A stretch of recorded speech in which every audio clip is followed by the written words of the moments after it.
Sekarang nomor satunya Bandung. Mumpung Pak Gubernur Jawa Barat belum ada. Ya, ketika TomTom itu lembaga internasional mensurvei, karena ada Pak Gubernur Sumatera Selatan, jadi saya pengen ngomong ini. Jakarta yang biasanya ranking 1 di Indonesia dan selalu kota termacet 10 besar di dunia, boleh dibuka Pak Gubernur Sumsel, sekarang nomor satunya Bandung. Mumpung Pak Gubernur Jawa Barat belum ada. Nomor satunya Bandung, nomor 2-nya Medan, nomor 3 Palembang, nomor 4 Surabaya, Jakarta nomor 5. Dan di dunia sekarang Jakarta nomornya adalah 90. Maka saya mikirnya begini Pak Tanah, ini jangan-jangan surveinya pas hari Rabu. Kan hari Rabu saya paksa semua ASN naik kendaraan umum.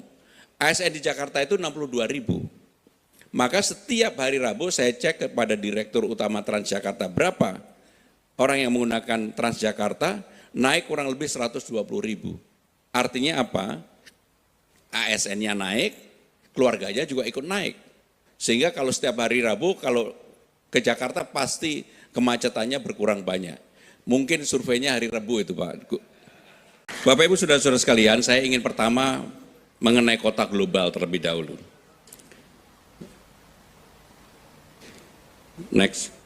Jadi Jakarta sekarang ini dengan perubahan Undang-Undang nomor 2 tahun 2024 telah merubah dirinya yang dulu sepenuhnya menjadi ibu kota negara yang disebut dengan DKI Jakarta, sekarang akan menjadi kota global dan pusat perekonomian nasional.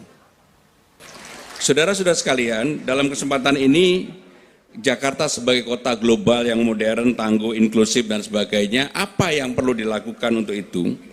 Salah satu kata kunci yang utama dan terutama adalah pemerintahan yang bersih. Dan pemerintahan bersih ini menjadi tantangan bagi siapa saja. Nanti saya akan mengelaborasi lebih lanjut dari itu, menciptakan transparansi dan juga pembangunan yang berkelanjutan. Untuk 3 hal ini memang tidak mudah. Maka dalam kesempatan ini, isu-isu strategis apa yang menjadi persoalan di Jakarta sekarang ini untuk persiapan menjadi kota global.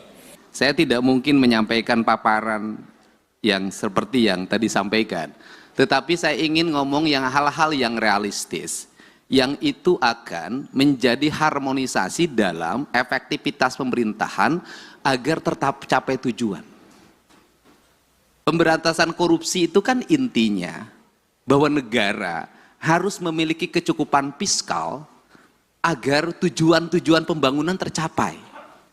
1, layanan pendidikan harus meningkat, 2, layanan kesehatan harus meningkat, 3, layanan infrastruktur harus meningkat, yang keempat, layanan publik lainnya harus meningkat termasuk layanan investasi. Saya selalu menyampaikan korupsi itu ada 2, saya bilang. Ada korupsi struktural yang melanggar pasal, diancam dengan pidana, didakwa dan dituntut. Karena itu merugikan negara. Tetapi juga ada korupsi kultural. Artinya sesuatu yang dianggap legal tetapi sesungguhnya merugikan negara. Mana itu letaknya? Letaknya adalah negeri ini masih kuat inefisiensi.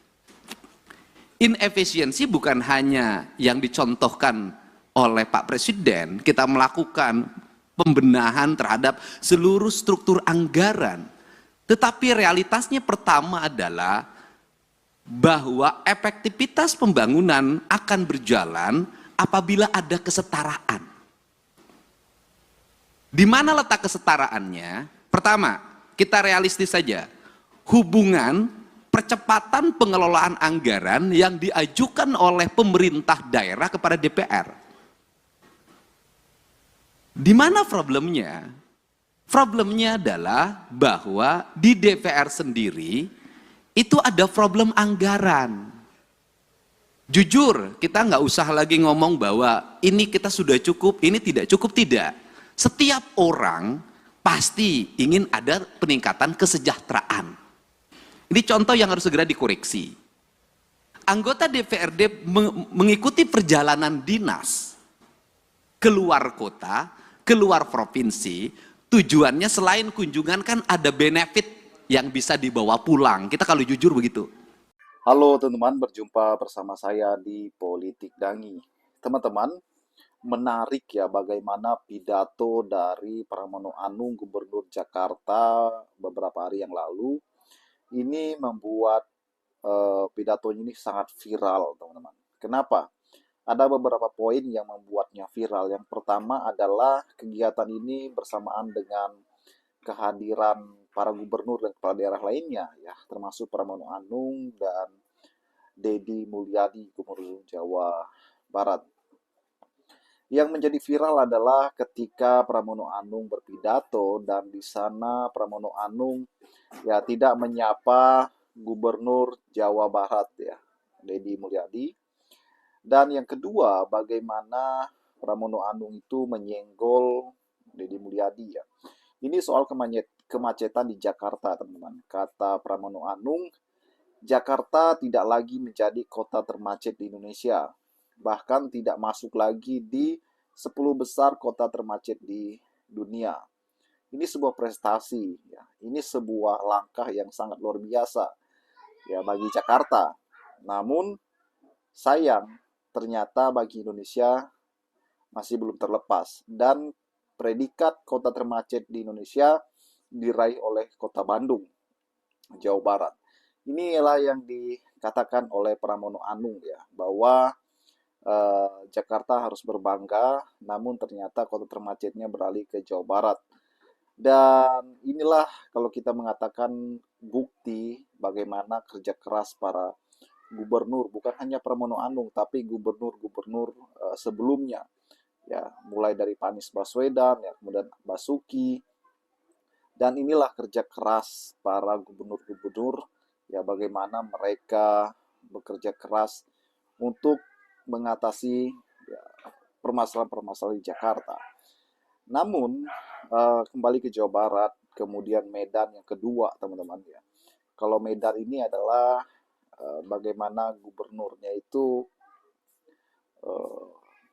Bapak Bobi Nasution ya, menantu Jokowi, teman-teman. Dan luar biasa sekali ya. Ini bukti bahwa kerja keras Anies selama ini membuahkan hasil ya.